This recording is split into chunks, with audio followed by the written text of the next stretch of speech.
Salam alaikum Zul, bonsoir. Je vais vous annoncer la nouvelle, comme le fait la presse algérienne. Toute la presse algérienne, quasiment, sauf quelques titres. Écoutez bien. Le président Abdelaziz Bouteflika a présidé aujourd'hui à Alger une réunion du Conseil des ministres. Je répète, le président Abdelaziz Bouteflika a présidé aujourd'hui à Alger une réunion du Conseil des ministres. Et c'est là le gros problème. Là, la grosse arnaque. Là, le conditionnement de masse. Là, la connivence. Là, la tromperie. Là, la normalisation d'une situation inédite dans l'histoire de la politique. L'histoire d'un pays dirigé par un invalide intégral, pris en otage par ses proches et d'autres opportunistes du même genre, pour voler la souveraineté de tout un peuple, et dont on nous dit qu'il préside, qu'il signe des décrets, qu'il rencontre des personnalités étrangères, qu'il nomme, qu'il limoge, qu'il envoie des messages au peuple algérien. C'est cela, et rien d'autre que les maîtres du pays exigent de la presse. Qu'elle nous roule dans la farine, qu'elle ne mette jamais en cause la capacité du président Bouteflika de diriger le pays, qu'elle nous martèle matin et soir, sans désemparer, que c'est le président Bouteflika qui dirige le pays. Je vais vous lire quelques titres de la presse d'aujourd'hui. Écoutez bien pour bien savoir où se trouve le vrai problème.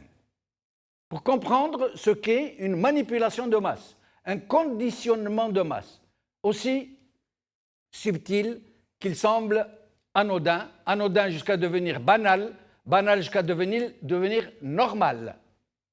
Alors, je commence. APS. Le président Bouteflika préside jeudi un conseil des ministres. Liberté. Bouteflika préside un conseil des ministres. TSA. Bouteflika préside aujourd'hui, jeudi, un conseil des ministres. Le Jeune indépendant. Bouteflika signera la loi de finances 2019 ce jeudi. ALG 24. Conseil des ministres, Bouteflika dissoudra l'Office central de la répression de la corruption. L'expression Bouteflika réunit aujourd'hui le Conseil des ministres. Et je m'arrête là, parce qu'ils sont trop nombreux à nous seriner le même refrain. Algérie part attire très autrement. Voici le titre. Pourquoi il faut suivre de près le Conseil des ministres de ce jeudi? Fin de citation. Et on se dit, enfin, un autre son de cloche, seriez-vous tenté de dire. Et vous vous précipitez pour lire l'article. Et là, vous allez bigrement déchanter. Et je vais vous lire deux extraits ô combien significatifs. Écoutez. La présence du chef de l'État va démentir catégoriquement les rumeurs et informations les plus affolantes concernant la détérioration de son état de santé. Sa présence va démentir les rumeurs sur son état de santé. Cette présence officielle d'Abdelaziz Bouteflika sera le baromètre qui déterminera sa véritable capacité à diriger l'État. Abdelaziz Bouteflika pourrait glisser dans ce communiqué très attendu des messages politiques aux Algériens.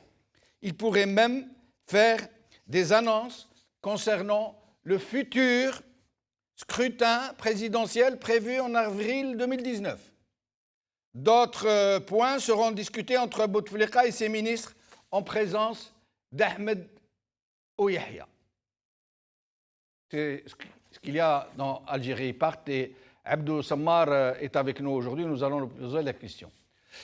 Et donc, etc., etc. Une chose cependant, presque toute la presse, celle qui a relayé cette info, du président qui préside, nous apprend que le président a présidé le Conseil des ministres qui s'est tenu à Alger. Alger. Pourquoi? Parce qu'ils avaient peur qu'on croie que le Conseil pourrait se tenir à Tataouine-les-Bains. Pourquoi nous dire Alger et non pas à l'endroit exact où s'est tenue cette réunion? Pourquoi ne pas nous avoir dit l'endroit exact? Pourquoi ne nous avoir pas dit que ça ne s'est pas tenu à la présidence de la République, mais à la résidence présidentielle de Zeralda? Pour la simple raison que le président qui préside n'est pas transportable, parce que malade, parce que dans l'impossibilité d'être transporté, serait-ce en ambulance. Aujourd'hui. Interligne, le président Bouteflika préside aujourd'hui un conseil des ministres par Bouzid Ichalelen. Liberté, il signera la loi de finances 2019 dans un contexte d'opacité et de spéculation. Bouteflika, l'épreuve de vérité par Karim Kébir. Les Échos, les grandes manœuvres en Algérie par Jacques Hubert Rodier. Dernier conseil des ministres, présidé, on a mis des guillemets, vous allez voir, par le président, on a mis des guillemets aussi. C'est le titre de notre émission d'aujourd'hui. Avec nous pour en parler, Brahim Younsi, ancien dirigeant du MDA. Merci Brahim d'être avec nous. Merci Brahim. Omar Ait Mokhtar, merci Omar Ait Mokhtar d'être avec nous, candidat à la présidentielle de 2019. Merci et bonsoir tout le monde. Bonsoir. Hassan Mouali, journaliste qui est avec nous pour peu de temps. Il a demandé à ne pas trop le garder. Hassan Mouali, merci d'être avec nous. Merci Jamal, bonsoir à vous tous. Bonsoir. Abdou Semmar, rédacteur en chef d'Algérie Part, est avec nous aussi pour quelques instants. Merci Abdou Semmar d'être avec nous. Merci Jamal, un plaisir de te retrouver. Merci, moi aussi. Et Adel Jabbar, depuis le Canada, observateur politique que nous n'avons pas encore réussi à joindre. Alors, je vais commencer par les deux journalistes parce qu'ils ont demandé à être libérés.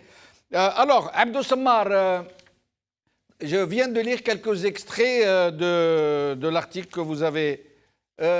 pardon, je vais prendre Hassan Mouali parce qu'il a demandé à partir très tôt. Hassan, alors, cette propension de la presse algérienne à reprendre ces titres, le président préside, le président a signé un décret, le président limoge, le président a rencontré...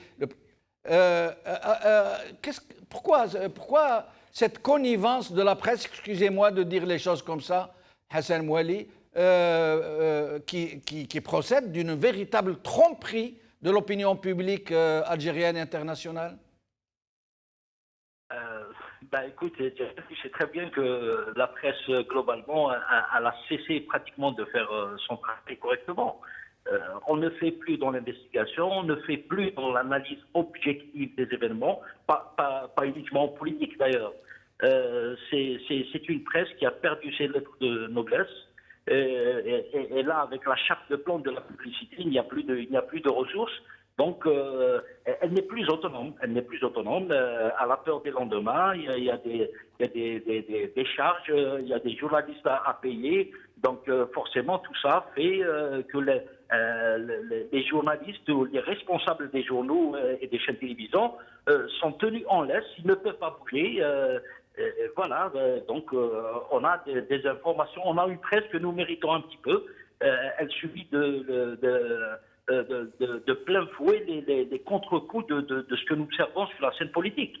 Et c'est aussi le même constat pour la classe politique, à part quelques partis d'opposition, mais sinon tout le monde est dans l'aplaventrisme, et donc la presse aussi. Donc je crois que c'est un peu, j'allais dire, normal entre guillemets. De ces dernières années, on a assisté un petit peu à la mort de la presse telle que nous l'avons connue durant les années 90 et début des années 2000. Hassan, permettez-moi de vous dire Wallah insarbek. Enfin, du parler vrai. Ça, vraiment, ça me fait chaud au cœur de vous entendre parler comme ça. Mais Hassan, quand on lit la presse d'aujourd'hui, par exemple, ce titre relayé par partout, pas par votre journal, je rappelle, qui n'a pas titré aujourd'hui. Quand on lit le président a présidé à Alger, ça veut dire que personne n'a dit à la résidence de Zeralda, ils ont tous dit à Alger. Ça veut dire qu'on comprend qu'ils ont reçu des consignes. Ils ne peuvent pas tous d'un seul coup convenir tout seuls, comme des grands, de ne pas dire résidence et de dire Alger. Ça veut dire que c'est des consignes qui tombent. Je pense, Jamal, plutôt qu'ils ont reproduit in extenso la dépêche, la petite dépêche laconique de l'APS qui disait effectivement que le président de la République a présidé son conseil des ministres à Alger. À Alger, c'est clair, ça saute aux yeux pour quelqu'un qui sait lire entre les lignes, c'est pour ne pas dire qu'elle a résidence à Zeralda. Curieusement, coïncidence, j'étais à Zeralda ce matin, j'ai vu le jalonnement de la gendarmerie jusqu'au centre-ville. Donc, on peut penser, Jamal, que effectivement, il a fait son conseil des ministres à la présidence de la République. Je ne sais pas, je me pose la question parce qu'il y avait un jalonnement de gendarmes de la résidence d'État jusqu'au Golfe. Après, je ne sais pas. Tu me diras que ça peut être une mise en scène aussi. Donc voilà, on a le droit de se poser des questions. Mais en tout cas, c'est vrai que dans la presse, il n'y a pas un seul texte qui s'est posé la question. Voilà, donc je pense qu'on a perdu ce réflexe de poser des questions, de reprendre tout ça, quitte à contredire un papier qu'on a signé la veille ou l'avant-veille. Mais Hassan, est-ce qu'on est parti pour... est-ce qu'on est plutôt revenu vers cette option qui semblait abandonnée d'un 5e mandat? Moi, ça a toujours été ma conviction, Jamal, qu'il y aura un 5e mandat, quoi qu'il arrive. D'ailleurs, il y a 2 jours, j'ai signé un papier intitulé « Et si par rapport au report de la présidentielle, et si c'était une plaisanterie ?» C'était ça le titre. Et je pense, et les informations, les dernières déclarations confirment un petit peu que le président Bouteflika est partant pour un 5e mandat. Aujourd'hui même, vous avez le chef du FLN qui écrit sur sa page Facebook que nous sommes avec le président, on va gagner en avril prochain. Il y a 3 jours, c'est le secrétaire général du syndicat UGPA, comme par hasard, qui annonce à partir de Rome, pratiquement, solennellement, la candidature du président Bouteflika en disant c'est le candidat des travailleurs et le candidat des travailleurs, nous ferons tout pour qu'il gagne en avril 2019.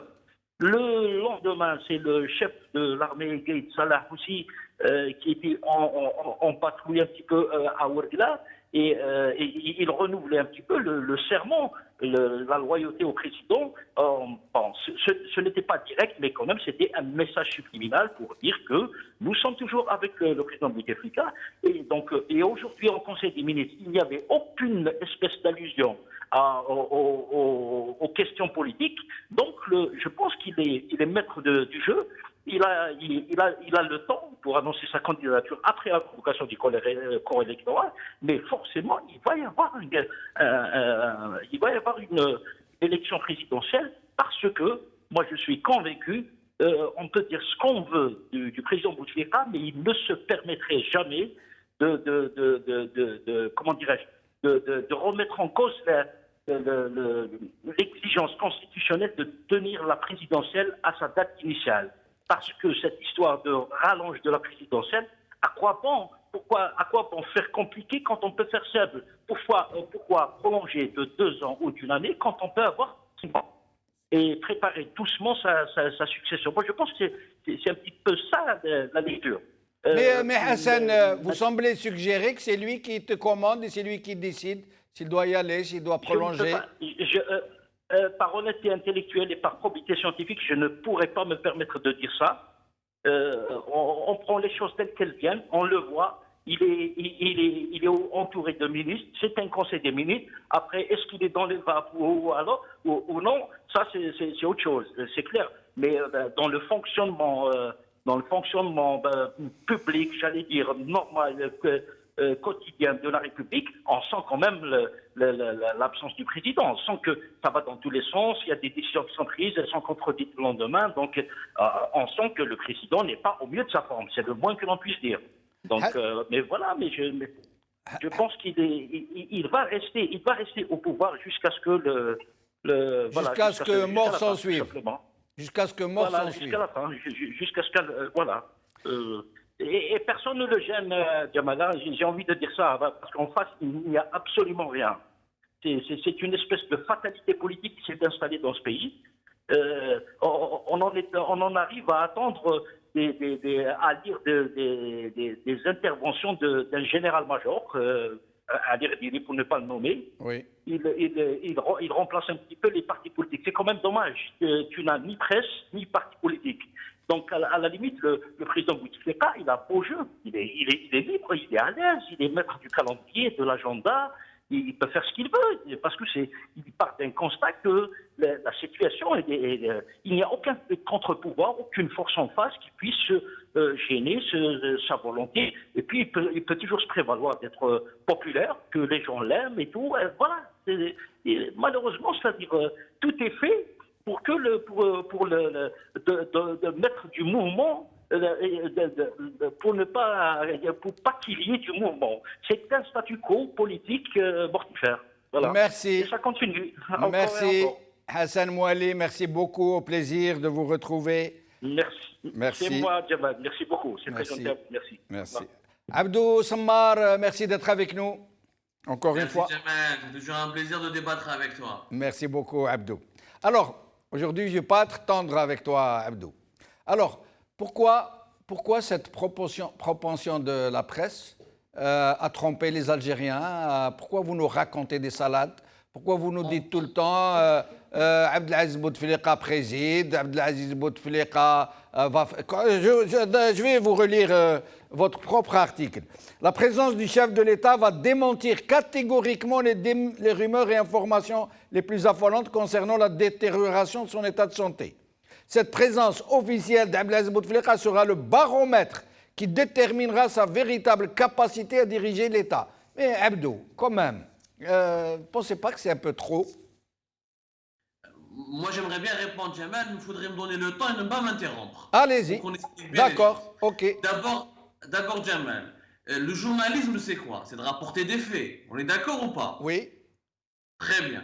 Il y avait des rumeurs qui disaient que Abdelaziz Bouteflika était au coma, il était mourant. Aujourd'hui, il fait une apparition, il apparaît vivant. Moi, je suis journaliste. Je suis obligé de dire la vérité, même si elle ne plaît pas à certains, y compris les opposants ou les pas opposants. Un journaliste, il est censé décrire les choses et raconter d'abord la vérité. La vérité, c'est que M. Abdelaziz Bouteflika n'est pas mourant. Il est malade. Mais vous dites véritable capacité à diriger l'État. Véritable capacité à diriger l'État. Oui. Jamal, je t'ai bien demandé d'abord de me laisser répondre. Oui, mais quand il faut dire les choses, on les dit. Première chose, un journaliste ne peut pas mentir. Il ne peut pas dire que Bouteflika est mourant ou il a disparu alors qu'il apparaît encore à la télévision. Il est malade, et je l'ai bien dit dans mon deuxième article, si tu as lu, après les premières images de l'ENTV, que Bouteflika est apparu très malade et très affaibli. Mais ces images ont démenti une autre rumeur annonçant sa mort. On ne peut pas dire, on peut pas mentir aux Algériens et leur dire que le président Bouteflika il est mort, il est mourant, alors qu'il est encore vivant. Non, mais nous on ne parle pas, Abdou Sammar, je vous laisse vous exprimer. Mais nous on ne parle pas de mort de moribond, nous on parle de personnes incapables de diriger l'État algérien. On ne parle pas de mort.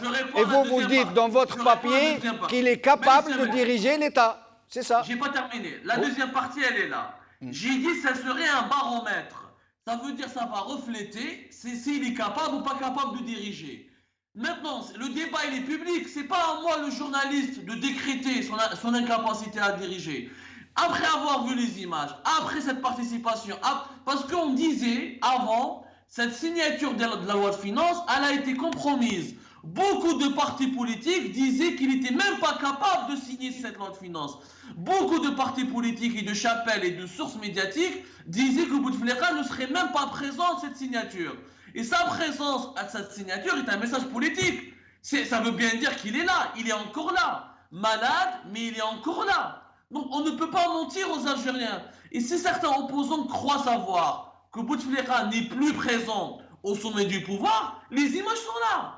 Oui, mais Abdou Sammar, vous procédez d'une méthode qui est foncièrement malhonnête, excusez-moi de vous le dire. Parce que nous, on n'est pas en train de dire qu'il ne peut pas signer. Il peut signer, mais il ne sait pas ce qu'il signe. On n'est pas en train de dire il est mort. On est en train de dire il n'est pas en état de diriger un pays. Est-ce que le président Bouteflika est vivant ou pas? Il est vivant, mais il est dans la plus totale incapacité La preuve, il n'a pas parlé aux Algériens depuis 6 ans. La Mais preuve. il n'y a pas de. Mais Djamel, preuve- ça c'est aux partis politiques de dénoncer ça, c'est pas aux Non, journalistes. aux journalistes de ne pas tromper les gens. Les journalistes ne doivent pas tromper les gens. Est-ce qu'il y a des manifestations Djamel, Oui. est-ce qu'il y a des Algériens sont sortis dans la rue pour dire non à Bouteflika? Est-ce que des partis politiques ont demandé la destitution de Bouteflika? Ce n'est pas à la presse de le demander, Djamel. Est-ce Moi, que suis je peux vous journaliste, répondre, je Abdou Sammar? Est-ce que je peux vous répondre? Je ne peux pas me remplacer le politique. Est-ce que je peux vous répondre? Oui. Alors, si la presse dans son entièreté, si la presse algérienne, tous les journaux, avaient dit la réalité sur cet homme, qu'il est malade, qu'il est pris Mais on en a dit otage, qu'il est malade, que ce n'est pas lui qui Qui dirige, a donc- les Algériens seraient dans la rue aujourd'hui. Attendez-moi, La est-ce presse que les a c'est- trompés. Les télévisions, les journaux ont trompé l'opinion publique. Beaucoup d'Algériens croient vraiment, parce que tous les journaux disent le président préside, le président signe, le président est là. Ce n'est pas vrai, il est vivant, il est, etc., etc. Est-ce que je peux répondre une minute, Djamel? Oui, oui. Toi, ton point de vue n'est pas journalistique, tu as un point de vue politique. Toi, ton point de vue, il est ailleurs. Mon point de vue, moi, il est journalistique. On ne peut pas dire aux Algériens que ce monsieur, il est mort. Il est là, il est encore en vie, il est encore président. Celui qui veut le destituer, il faut qu'il y ait un processus politique qui soit dirigé par des partis politiques. Mais la presse ne peut pas dire aux Algériens que ce monsieur n'existe plus, il est mort, alors qu'il est là. Abdou Sammar, restez avec nous un moment. Je vais laisser. Abdou Sammar, restez avec nous si vous pouvez encore. Moi, journaliste, ce monsieur, il est malade, il est mourant. Abdou Sammar, si vous voulez bien rester encore un peu avec nous, je vais laisser Brahim Youssi s'exprimer sur la question. Vous voulez peut-être lui répondre, Brahim Youssi? Je veux dire, en entendant, moi je suis d'accord avec ce qui a été dit par le journaliste de l'Ouattara. Oui. Il a été très objectif et c'est néanmoins un journaliste. Oui. Parce qu'il n'est pas un politique. Il a dit une réalité, il a été objectif. Il était à l'Ouattara, il n'y est plus. Hein? Oui, oui. Il est objectif. Oui. Il a été objectif dans sa perception des choses, dans le commentaire qu'il a fait, parce qu'un journaliste ne rapporte pas, je suis désolé, ne rapporte pas que des faits. Le journaliste commente aussi les faits. L'information est objective, le commentaire est libre. Et libre. Ouais. Très bien. Ouais. Donc, moi, ayant été journaliste, dans une situation où nous obéissions Le Moujahid. oui, aux ordres du parti unique et du pouvoir, nous avions plus de liberté que maintenant. Alors que maintenant, nous avons davantage de liberté, plus de liberté. Une liberté de ton. Et les journalistes ne l'utilisent pas. Nous sommes pires. La presse algérienne, dite libre, est dans une situation pire que celle que nous avons vécue durant le parti unique. Je crois que Abdou Sammar a totalement tort. Ouais. On ne lui demande pas de dire que Abdelaziz Bouteflika n'est pas vivant. Personne n'a dit, à ma connaissance, bon, il y a eu un moment où c'est vrai, la mort de Bouteflika a été annoncée d'Ivoire. Ouais. C'est vrai, c'était une intox.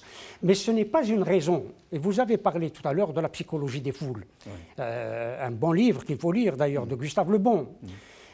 Nous sommes dans cette psychologie des foules. Et elle commence par la presse. C'est la presse qui manipule, qui conditionne, etc., les gens, qui conditionnent la population. Et pourtant, vous voulez peut-être dire quelque chose sur ce point? Sur la presse, j'ai toujours dit, d'ailleurs, Djamel, à chaque fois, s'opposait à mon opinion sur la presse algérienne, nous avons une presse malhonnête, totalement. Par contre, Djamel, des fois, il applaudit quand un journal ou un journaliste disent une rumeur sur n'importe qui l'arrange, taper sur quelqu'un, ça l'arrange. Par exemple, oui. Je le dis devant la caméra, oui. Ce qui est rapporté par la presse algérienne au sujet de Chekib Khalil cette semaine, oui. Par rapport à un article d'un journaliste de la presse italienne, est totalement faux. Il y a eu un procès à Milan il y a 3 mois. Chekib Khalil n'a pas été ni cité ni condamné. Alors pourquoi croire mais pourquoi vous voulez qu'on vous croie, vous? Je vous assure. Vous le dites. Pourquoi voulez-vous qu'on vous croie, vous? Si vous connaissez quelqu'un qui s'est déplacé à Milan, voir les... D'ailleurs, je vous ai promis de vous donner carrément le numéro de téléphone personnel de Fabio de Pascal, qui est procureur de la République. Moi, je ne suis pas en train de défendre Chakib Khalil. J'ai cherché la vérité et j'ai le courage de dire cette vérité. Alors que cette presse, je défie n'importe quel journaliste à me rapporter des preuves de ce qu'il a dit. S'il est condamné, s'il est convoqué. Alors, Karouar, il faut voir toute la presse algérienne. J'ai lu le matin, machin, mais c'est terrible. C'est faux. Alors, mais ce n'est pas notre objet. Là, on est en train de parler de cette histoire. La presse algérienne fait une chose, c'est qu'on ne distingue plus le vrai du faux. Tout est mélangé. Alors, on va voir Adel Jabbar s'il est avec nous depuis le Canada. Avant de... Oui. Adel Jabbar, merci d'être avec nous. Ça me fait plaisir. Bonjour. Et puis, bonjour à tous les spectateurs et vos présents sur le plateau.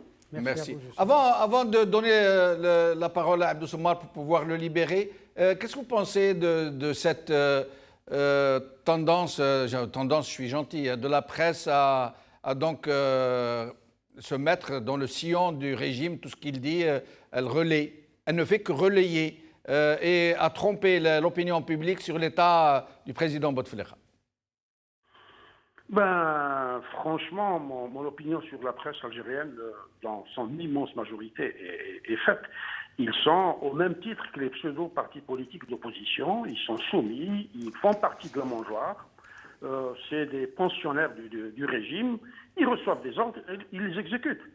Aujourd'hui, les titres des journaux sont d'une malhonnêteté extraordinaire. Que voulez-vous qu'on dise en plus? Moi, je me tiens aux faits. Qu'est-ce qui s'est passé aujourd'hui?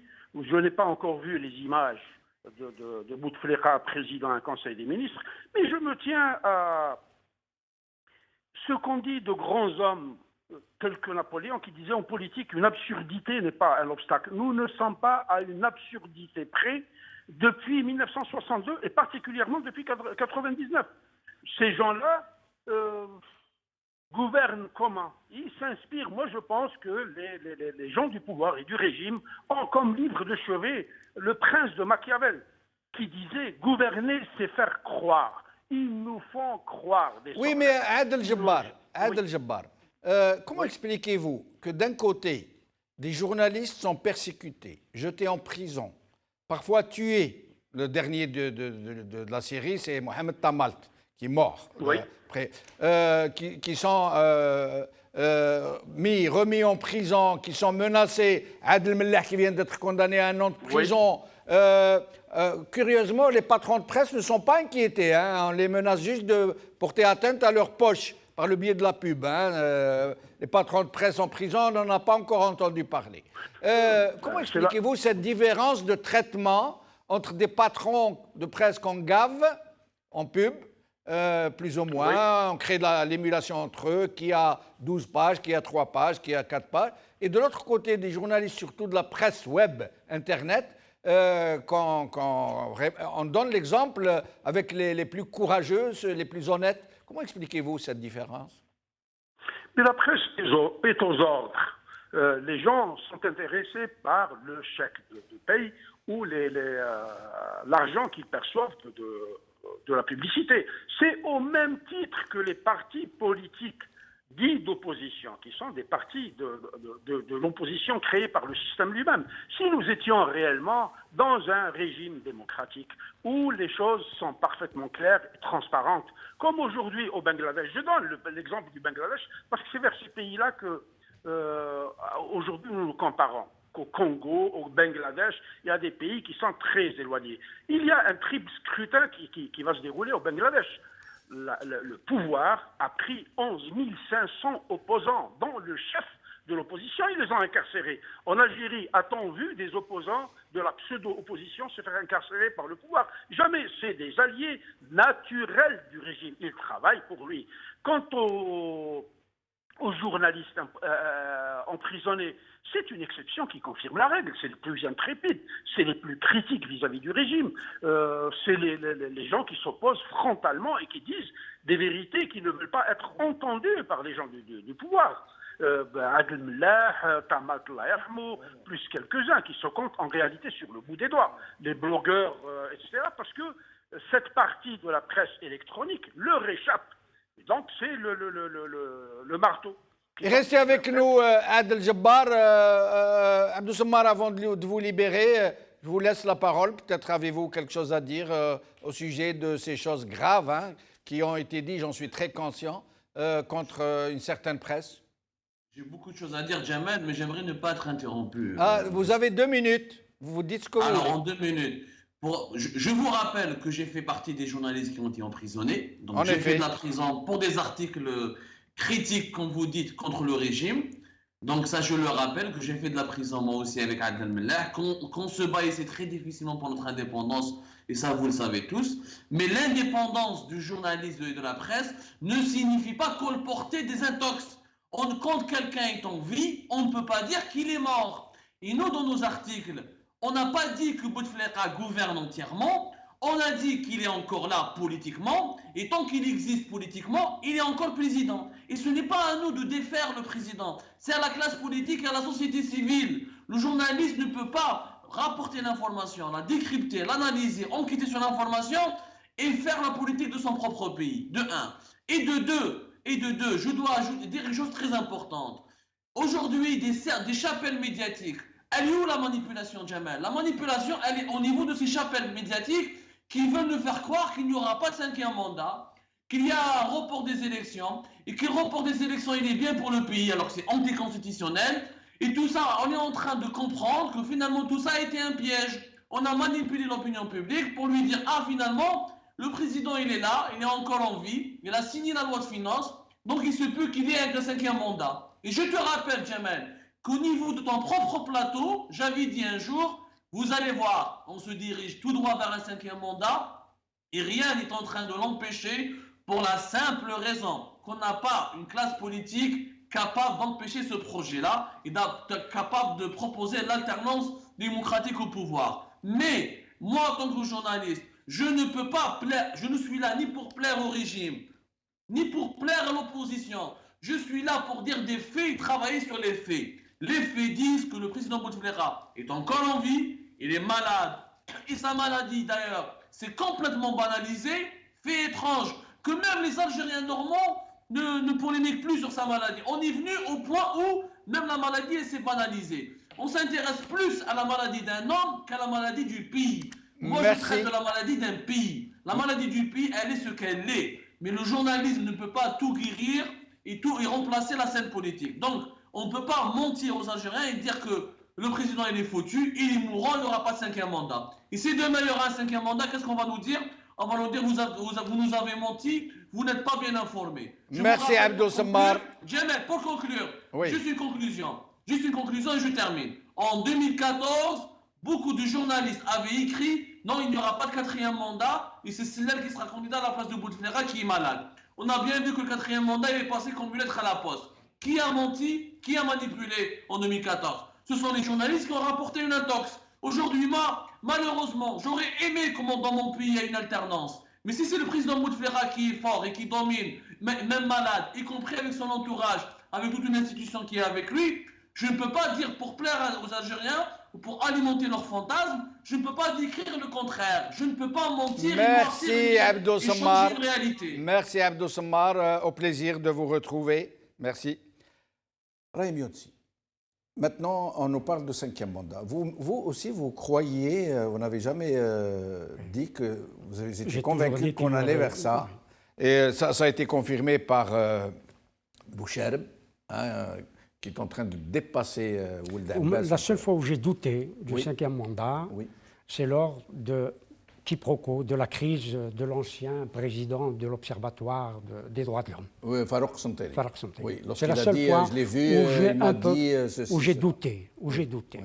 Ceci dit. À la suite de quoi le neveu de commandant Ezdine a été assassiné par les hommes de Tartag. Tout à fait. Parce que Farouk Santeli est proche de... Tout à fait. C'est la seule fois où j'ai un peu douté.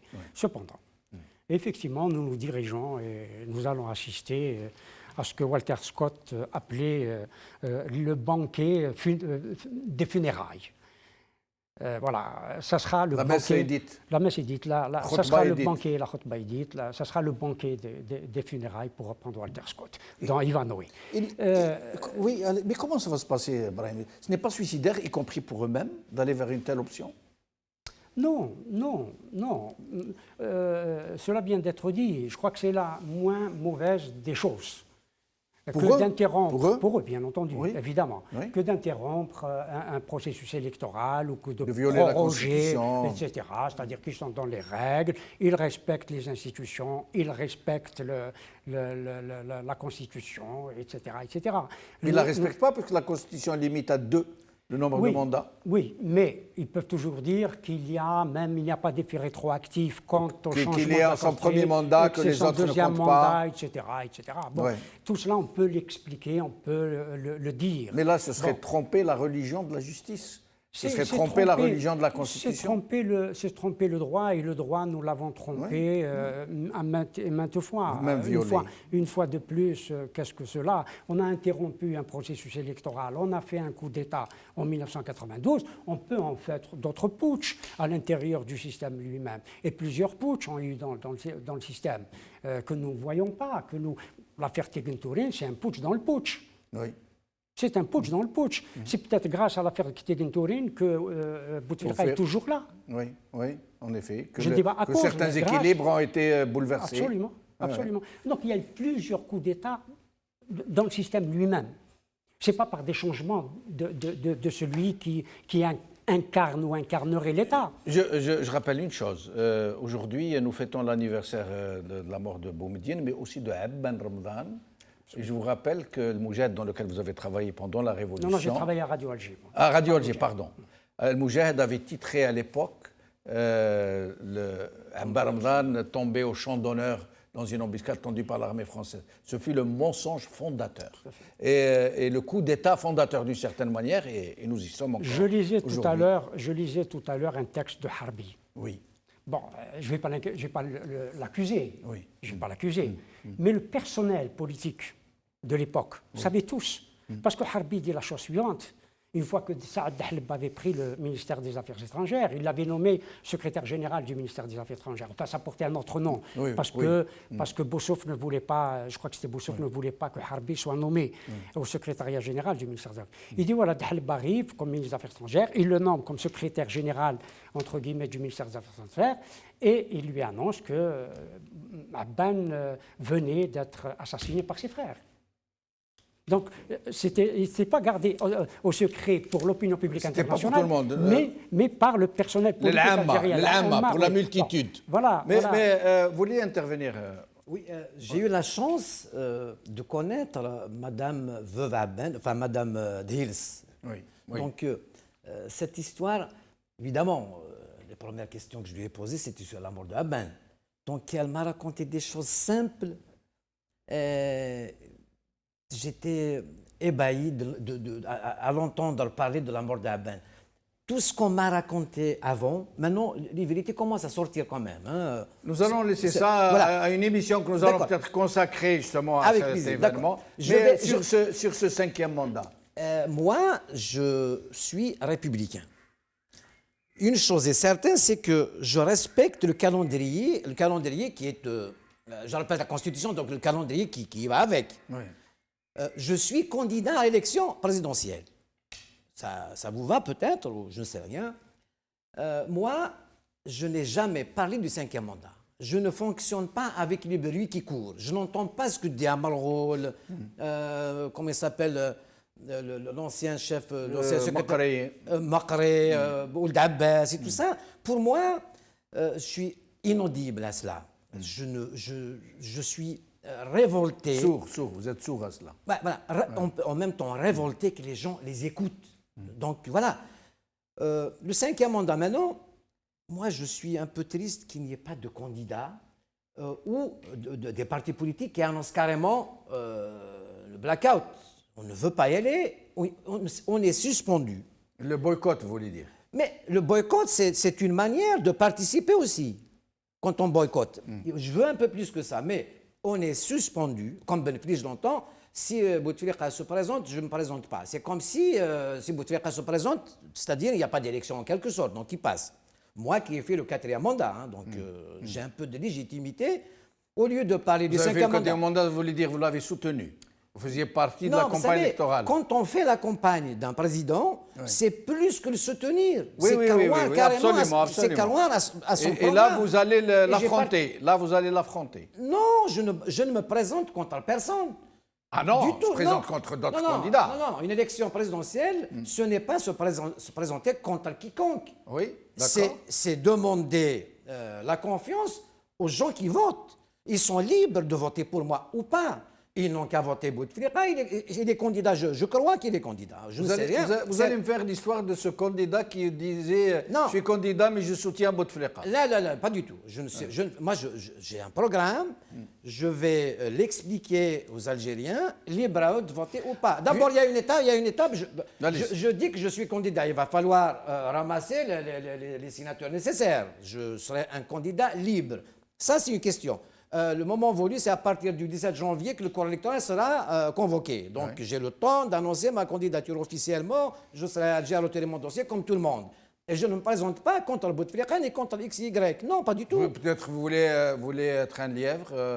Peut-être qu'il y a de la rémunération derrière. Moi, je ne cherche pas à plaire à personne d'ailleurs. Moi, je vais vous poser une question. Je veux convaincre. Voilà. Non, mais je vais répondre s'il vous plaît. Allez-y. Par rapport à ce qu'a dit notre ami du Canada, au sujet des journalistes emprisonnés, il faut faire attention. Oui. Moi, y compris sur l'affaire Chakib Khalil, j'ai été à Milan chercher la vérité quand j'ai eu le courage de la dire. C'est une cabale faite par les services algériens contre Chakib Khalil. Point à la ligne. Et c'est pour atteindre Bouteflika. Je suis convaincu et je la dirai tout le temps. Les journalistes emprisonnés, y compris Abdou Smar qui vient de nous quitter. Oui. Abdou Smar, un jour, je l'ai compté à Alger, il savait que je voyais Chakib Khalil, il m'a dit, est-ce que tu peux lui demander, est-ce que je lui fasse une interview? Je lui ai dit à Chakib Khalil, est-ce que, voilà, c'est bien, voilà, il faut parler à la... Je lui ai dit, je l'ai encouragé. Ce n'est pas à moi de décider. Il m'a dit, il est hors de question. Il m'aurait attaqué comme tous les journalistes algériens. Je sais d'où ça vient. Mais aller aux États-Unis chercher après mes enfants, qu'est-ce que mes enfants lui ont fait? Jamais. Donc, je l'ai vu. Mais comme il n'est pas là, attendez, on va pas parler il peut répondre la prochaine fois. Et donc, je lui ai dit, voilà... Je préfère que vous nous parliez de cette histoire. On n'est pas là pour laver de linge sale des gens. Je termine avec ça. Abdou Smar m'a dit que je vais faire un article élogieux au sujet de sa femme. Il l'a fait. Il m'a appelé, il m'a dit, voilà, il faut qu'il lise ça et tout ça, machin truc. Mais c'est ça la presse. Et je vous assure que des journalistes à Alger... Non, il n'est plus là. Moi, écoutez, non. S'il était là pour vous répondre... Attendez, vous voulez que je vous dise moi, j'ai une question à vous poser. J'aimerais que vous me répondiez de façon claire. D'accord. Parce que je fais appel à votre intelligence. Ni à votre intégrité, ni à vos convictions, à votre intelligence. D'accord. Est-ce que vous croyez que des gens qui ont investi tant d'efforts, tant de moyens, qui sont entourés de tant d'alliances, y compris à l'international, pour faire passer un mort-vivant à un 5e mandat, et des gens qui savent qu'il y va de leur propre survie, hein, et il y a des milliers de gens derrière eux qui dépendent aussi de cette... Vous croyez que vous avez une chance sur 1 milliard d'être élu? Non, j'aimerais que vous me répondiez clairement. Bien sûr. Je vous répondrai. Allez-y. D'abord, il y a une étape, il faut absolument ramasser les signatures nécessaires. D'accord. Après, passer ou pas, moi, je ne veux pas, je ne conçois pas la chose comme telle, c'est de priver le peuple d'un débat à la veille du présidentiel. Voilà ce que je veux. Pourquoi? Moi, je suis crédible par rapport... J'ai fait la campagne de Bouteflika. J'ai participé même à l'élaboration de certains points au sujet de la communauté algérienne de l'étranger, ici en France, avec l'équipe de campagne. Je vous assure que ce n'est pas la personne de Bouteflika qui me gêne, c'est le fonctionnement des institutions. C'est une mafia autour de Bouteflika qui me gêne. Est-ce que vous êtes d'accord pour dire que Bouteflika est l'otage de ceux qui gouvernent et qui signent les décrets à sa place? Non. Arriver à cela, c'est confirmer quelque chose que moi, je ne peux pas faire. Mais une chose est sûre. Et vous y croyez ou non? C'est qu'il y a une mafia politico-économique en Algérie. Il y a toutes les preuves. Je dis ça avec preuve formelle. C'est qu'on est dans un gouffre. Cette mafia, est-ce qu'elle est composée de ses proches Est-ce qu'elle est composée non, de... Non, ses proches ne sont pas une mafia. Non, mais ça, c'est la facilité. Oh, non, mais moi, je pose des questions normales et vous me bottez en touche. Cette mafia qui est aussi efficiente, ça veut dire qu'elle est très proche de lui. Je n'accuse... Il faut le dire directement. Mais les Algériens pas... Vous ne voulez pas dire la vérité? Mais non, la vérité, moi, je l'ai toujours dit. Voilà. Peut-être je me distingue par rapport à ça. J'ai toujours dit la vérité par rapport aux partis politiques de l'opposition qui font que de la résistance. Mais cette je vais vous prendre la parole parce qu'il faut qu'on tourne un peu. Cette mafia. Adel Jabbar depuis le Canada, qu'est-ce que vous pensez de ce qu'on est en train de dire? Franchement, il n'y a rien à dire. C'est quelque chose d'affreusement décevant. De se positionner, de prendre des postures et des attitudes de cette nature-là pour vouloir, encore une fois, crédibiliser un régime et un pouvoir qui ont perdu toute crédibilité. Je vous dis, ces gens-là peuvent dire ce qu'ils veulent. Personne ne les croit. Ils ont perdu leur crédibilité. Maintenant, ce qui nous intéresse dans ces gens-là, qui nous représentent indûment, c'est ce qu'ils font. Ce qu'ils font est affreux. Ce qu'ils font est horrible. Les exactions, les libertés qui sont perdues, les gens qui sont emprisonnés. Regardez, moi j'ai toujours dit que le peuple avait une drôle d'avance sur les politiques. On a vu une vidéo circuler sur la toile d'un citoyen lambda qui avait perdu son frère, qui est devenu une star mondiale aujourd'hui, parce qu'il a décrédibilisé totalement le système. Un système qui est capable d'aller chercher du gaz de schiste à 3500 mètres dans des forages dirigés, qui n'est pas fichu de sortir un citoyen en détresse, qui est mort plus tard, à 30 mètres dans le sol. Donc ils peuvent dire ce qu'ils veulent. Nous en tenons aux faits. Qu'est-ce qu'ils sont en train de bricoler, ces gens-là? Est-ce qu'il y a quelqu'un qui les écoute ou non? Je vais vous surprendre. Moi, je vis au Canada. La Noël est passée il y a 3-4 jours. Vous ne pouvez plus berner des enfants de 5-6 ans pour leur dire « le Père Noël va arriver ». Il vous dit « où est mon cadeau ?» On se tient aux faits, au concret. Maintenant, quand on vient de me dire quelqu'un va se présenter quand elle Bouteflika, personne ne peut se présenter. Tout le monde est suspendu à sa réponse. Même dans un, comment dirais-je, dans un cercueil, personne n'osera l'affronter. Il a l'administration avec lui. Il a le premier parti politique, qui est un parti politique de la France, il lui appartient, c'est le parti du pouvoir et du régime. Moi, j'ai toujours pensé et dit que ce régime-là ne partira pas en lui présentant des fleurs. Il faut une véritable opposition qui est organisée avec un programme, avec des propositions. Mais quand vient de me dire, je ne veux pas priver le peuple d'un débat. Mais de quel débat, pardon? Qui êtes-vous? Qu'est-ce que vous pesez? Moi, je pense toujours. Moi, je vis dans un pays démocratique. Nous élisons nos représentants, nos maires, nos premiers ministres, nos députés, quand ils fautent, parce que nous les évaluons, ils sont comptables de leur gestion et ils rendent des comptes, pas comme Ouïaya qui dit « je ne vais même pas présenter un bilan ». Moi je lui dis « ne présentez pas votre bilan devant une assemblée qui vous appartient. Déposez votre bilan parce que vous avez failli. Une entreprise en baisse des rideaux, c'est le code du commerce qui s'applique. On ne rend pas compte dans ce pays-là. Et quand on vient de me dire, on va concourir contre quelque chose, vous ne serez même pas un lièvre, vous n'avez absolument aucune chance. Vous allez passer où pour présenter votre programme? Ce n'est pas à 15 jours de l'ouverture Et restez avec nous, Adel Jabbar. On va faire un dernier tour de micro. Vous allez avoir 3 minutes chacun. Brahim Younsi, vous y croyez, vous, à quelqu'un qui pourrait affronter les Bouteflika, si tant est qu'il retenu pour... Non, sincèrement, bon, monsieur a le droit d'être candidat. Ouais. Bon, il a le droit d'être candidat. C'est sa responsabilité personnelle, c'est sa conscience. Pour moi, il n'a pas de chance face à Bouteflika, ça c'est clair.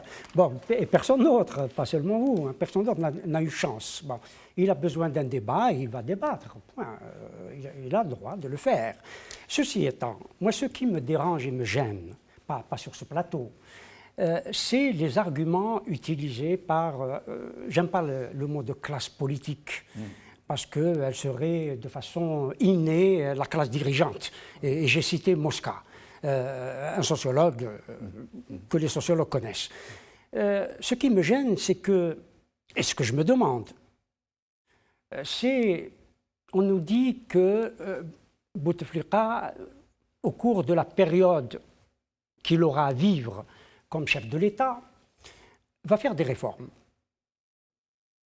Des réformes lourdes, politiques et économiques. Je me pose la question, je me dis, en 20 ans de pouvoir, avec énormément d'argent. Voilà, avec une embellie financière extraordinaire, il avait la santé, alors qu'aucune réforme sérieuse, ni économique ni politique, n'a été faite. Aucune. Si, la corruption érigée en système. Ah, c'est une réforme. Oui, c'est une réforme. Je crois que c'est plutôt une décision. Oui. Bon, donc, alors que maintenant, il y a moins d'argent, et il y aura moins d'argent, où nous vivons en épongeant les déficits à l'aide de la planche à billets. Nous sommes à près de 50 milliards de dollars de billets tirés ou produits par la planche à billets. Faux billets. Des faux billets, c'est de la fausse monnaie, la monnaie de singe. Oui, bon. Ensuite, nous avons une dette qui ne cesse d'augmenter. Nos ressources financières, des rentrées pétrolières diminuent, etc. Et néanmoins, Abdelaziz Bouteflika aura la possibilité de faire des réformes économiques. Juste une chose, parce qu'il a signé la loi de finances. Sur la loi de finances, ils nous disent que la croissance économique va être de 2,6. Moi, je parie, je le dis sur ces plateaux, si on fait 2,4 de croissance économique, je ne parlerai plus d'économie. Je termine juste ça. Et la croissance démographique chez nous. D'ailleurs, cela se pose, et Ouilhia et d'autres ministres en parlent, parce que nous sommes rentrés dans le malthusianisme, c'est-à-dire qu'il faut réduire la population, il faut détruire des vies. Je dis bien détruire des vies. C'est-à-dire que la courbe démographique et la courbe de la croissance économique vont se croiser à un moment ou à un autre. Donc le problème de la population aujourd'hui, il le pose, et de Kalman. L'affaire des Haraga n'est pas innocente. Absolument. L'immigration, la clandestinité et la clandestinité n'est pas innocente. Il ne reste plus de temps. Etc. Alors on va aller très vite parce qu'il reste vraiment plus de temps. Je parle sérieusement. Oui. Je vous assure que parler comme ça de l'Algérie, c'est mal la connaître. C'est que économiquement, ce pays, nous avons un continent où il n'y a que 40 millions d'Algériens. Je ne parlais pas des potentialités. Je vous assure que rien n'est fait. Je parle des résultats. Je termine. Je réponds à mon ami du Canada. Oui. Nous sommes 7 millions d'Algériens à l'étranger. Nous faisons 3 fois le Qatar. C'est-à-dire on peut élire un président d'ici, comme ils connaissent ce que c'est que la démocratie. Je rajoute une simple chose, c'est que Bouteflika, depuis qu'il est arrivé, dire qu'il n'y a rien de fait en Algérie, Bouteflika est arrivé, il n'y avait rien, pays détruit. Il a construit ce pays. Dire que Bouteflika n'a rien fait en Algérie, c'est vraiment être malhonnête. Troisième chose, malheureusement, il est malade. C'est pour ça, je dis bien malheureusement, j'ai fait sa campagne, j'ai créé un programme très difficile à changer les choses en Algérie. Et il faut, la liberté ne se donne pas, elle s'arrache. Ce n'est pas avec des discours. Le débat que j'ai envie de mener, c'est casser ce mur de la peur. C'est de dire en tant qu'économiste, vous êtes économiste, c'est de dire, vous allez dans le mur. Par exemple, la planche à billets. Je ne suis pas économiste. Un pays qui fonctionne sans bourse. Or qu'à 5% des grandes entreprises, on a de quoi payer 50 ans les frais de ce pays. On ne veut pas libérer cette économie. Je vous assure que moi, personnellement, je ne suis pas économiste, autodidacte. Je vous assure que l'Algérie, celui qui va vous dire qu'on va avoir faim en Algérie, il ne connaît pas ce que c'est que l'économie. Par contre, le développement économique est ralenti par les oligarques. Je suis obligé de vous interrompre. Allez-y, terminez. En Algérie, j'ai fait une chose avec un copain de Lille. On a voulu inviter à un dîner les opérateurs économiques, Rabrab, Haddad et tout ça. à part Saïd Anorzak qui a accepté. Tous les autres, à chaque Haddad, ils croyaient que c'est le On est obligé de vous interrompre, Omar et Mokhtar. Je suis désolé. Adel Jabbar, un mot. Vous savez, en 1900, dans les années 60, parce que si je dis la date, vous reconnaissez tout de suite le ministre. Un ministre que tout le monde, un ancien ministre... Attends, non, je le dirai pas. Vite. Qui disait, en Conseil des ministres en Algérie, dans les années 60, alors que nous connaissions la situation socio-économique de l'Algérie à ce moment-là, que l'Algérie pouvait nourrir en 1960, 65, 66, 67, 68, 50 millions d'habitants. Alors que les pénuries sur le plan agricole, nous n'arrivions même pas à trouver de l'oignon. Adel Jabbar, le mot de la fin vous appartient, à moins de 3 minutes, s'il vous plaît. Moi, je suis entièrement d'accord avec M. Yossi. Les perspectives sont sombres pour l'Algérie. En 2025, nous serons 50 millions d'habitants avec 75% de jeunes. Il faut les loger, il faut les instruire, il faut leur trouver du travail. L'économie algérienne est en mesure de créer des millions d'emplois avec une machine bureaucratique complètement sclérosée. Quand M. Aït Mokhtar, votre invité, dit on a la capacité de faire, sur le papier, je suis entièrement d'accord. Vous avez le plus beau pays du monde, on est au cœur du monde, avec 4 saisons, avec des ressources minières, avec une ressource humaine extraordinaire. Sauf que dans la réalité des faits, le comportement bureaucratique, cynique du pouvoir est là pour inhiber toutes les actions qui vont dans le sens du développement. Je vous dis une chose, moi c'est mon sentiment le plus profond. Si ce gouvernement-là, ou si ce pouvoir-là avait la possibilité de changer le peuple et d'élire un nouveau peuple, il le fera. Ils n'ont que du mépris pour le peuple algérien, ils ne le respectent pas du tout. C'est le seul gouvernement au monde qui se plaint de son peuple. J'ai rencontré des oligarques qui sont venus ici. Ils n'ont que mépris. Pour eux, nous sommes des chiens. Pour eux, nous sommes des bouches à nourrir. Pour eux, nous sommes des incapables, y compris le président de la République qui est venu nous insulter ici. En 2001, j'étais présent. Il nous traitait de traîtres. L'Algérie continuera encore à se décérébrer à cause de ce pouvoir maléfique, à exporter ces muscles qui sont nos jeunes et qui malheureusement périssent en mer, mais aussi ces cerveaux. Si nous sommes 7 millions en Algérie, moi je prévois que si ça continue comme ça, on sera 10, 15, 20 millions. On va probablement déserter le pays. Faites un sondage d'opinion en Algérie et posez la question aux Algériens. Le dernier d'entre eux vous dit « mon rêve est de partir ». Ce n'est pas parce qu'ils détestent le pays, parce que ce pays est devenu une prison. Il n'y a aucune perspective, il n'y a absolument aucune lumière à l'horizon. Nous sommes dans un trou. Merci Abdelwahab Jabbar, merci Ibrahim Younsi, merci Omar Aït Mokhtar, merci Hassan Mouali, merci Abdou Semmar et surtout merci à vous, chers amis, de nous avoir suivis, de nous avoir prêté votre attention. Bqaw ala khair, bislama.